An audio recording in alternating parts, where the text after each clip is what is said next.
Prime Field. Every elite program in America is spending millions chasing portal stars right now. UConn, they've added 0, and that might be the most terrifying move in the history of women's college basketball. I'm going to show you the advanced metrics that prove, with cold, hard data, that UConn already won the 2027 national championship, and they did it without signing a single soul.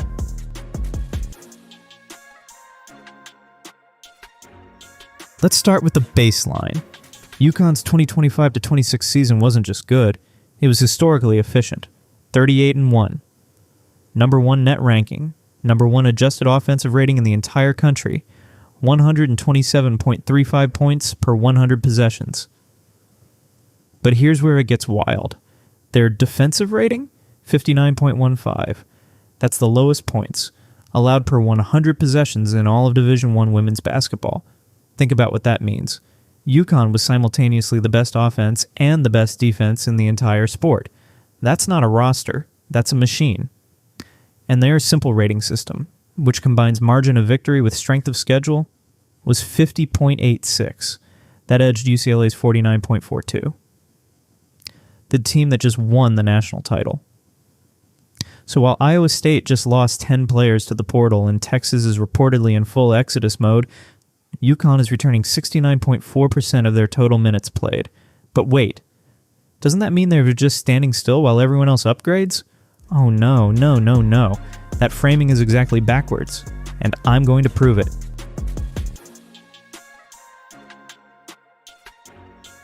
Here's a simple question. How do you sign a player who averages 18.4 points, 7.7 rebounds, and 3.43 steals per game, shoots 59.4% from the field, leads the nation in win shares at 12.3, and just won the Naismith Wooden and AP Player of the Year awards? You don't. There is no version of the 2026 transfer portal that gives you Sarah Strong. Strong's defensive rating of 55.8 is number 1 in the country. Her 130 steals are the second most in a single season in UConn program history, a program that produced Diana Taurasi, Maya Moore, Paige Beckers, and her win shares, 12.3. Nationally ranked first, meaning the math literally says keeping Sarah Strong produces more victories than signing the top 3 portal players combined. But wait, schools like LSU and South Carolina could throw 7-figure NIL money at her, right? They could poach her? Right. And she's staying in stores anyway. That's not loyalty. That's Sarah Strong looking at a 127.35 offensive rating and saying, why would I leave a machine that makes me the best player on the planet? UConn didn't recruit her this portal window. They kept her. And in 2026, keeping the Naismith winner is the biggest power move in college basketball.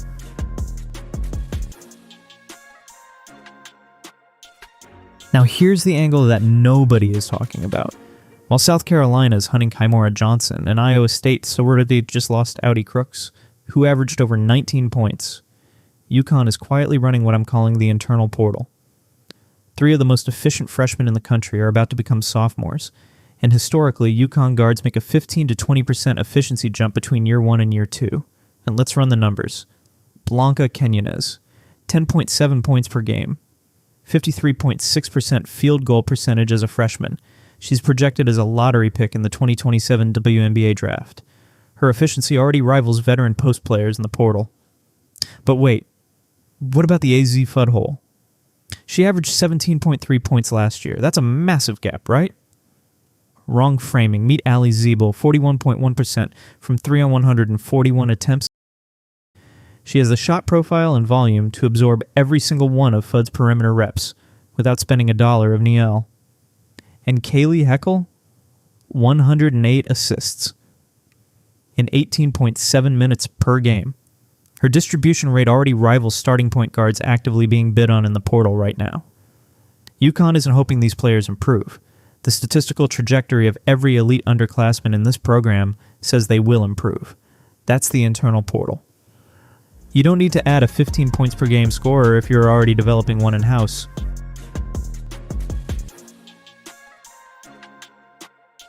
Here's the twist that's going to break your brain. UConn did lose 2 players to the transfer portal, Ice Brady, Ayanna Patterson. And UConn fans are celebrating? How does that make sense? Because roster math is brutal. Brady and Patterson were highly rated recruits, 5-star names, but in 2025 to 26, they contributed less than 5 combined points per game. Their minutes were being occupied by players outperforming them in win shares per 40 minutes. Patterson even participated in senior day, despite having eligibility remaining. That's not bitterness. That's a clean signal. A fresh start benefits everyone. Those open scholarships, one is going to Olivia Vicosa, the number 4 overall recruit in the country. A center. The one position. Where UConn needed a surgical addition. That's not a program losing players. That's a program doing precision roster surgery while everyone else is performing triage. But wait, what about the teams that are loading up? UCLA won the title by mastering the portal. Why isn't that the right model?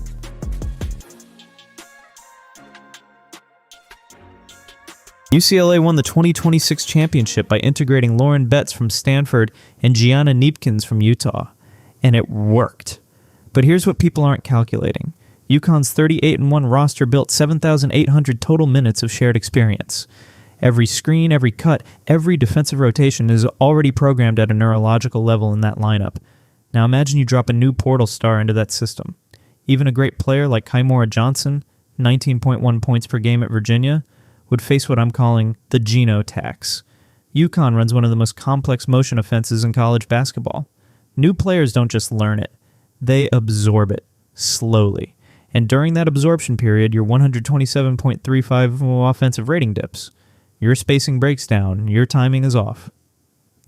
Meanwhile, Iowa State, which lost up to 10 players, will spend November and December just figuring out who takes the ball out after a made basket. Continuity is a force multiplier. In the NCAA tournament, where you have 3 weeks to prepare for any opponent, a team that already knows each other at 7,800 minutes of shared experience beats a patchwork super team almost every time. And the advanced metrics back this up. UConn went 6-0 against Quad 1 opponents, the best teams in the country. Their only loss was a single game against South Carolina in the Final Four. 1 loss, 38 wins.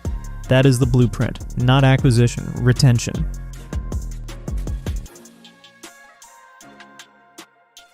So here's where we land. Every analyst is tracking portal commits. Every talking head is saying Texas is rebuilding, Iowa State is collapsing, South Carolina is hunting, and UConn is sitting at 0 portal additions, 69.4% of their minutes returning, the Naismith winner locked in. 3 elite sophomores about to explode. And the most efficient offense and defense in the country already installed and running. They didn't win the portal by signing players. They won it by building a program so good, nobody wanted to leave, and nobody else was needed. Drop a comment below. Is UConn the 2027 national champion right now? And if you want more data-driven breakdowns like this, subscribe. Because while everyone else is chasing hype, we're chasing truth. Prime Field.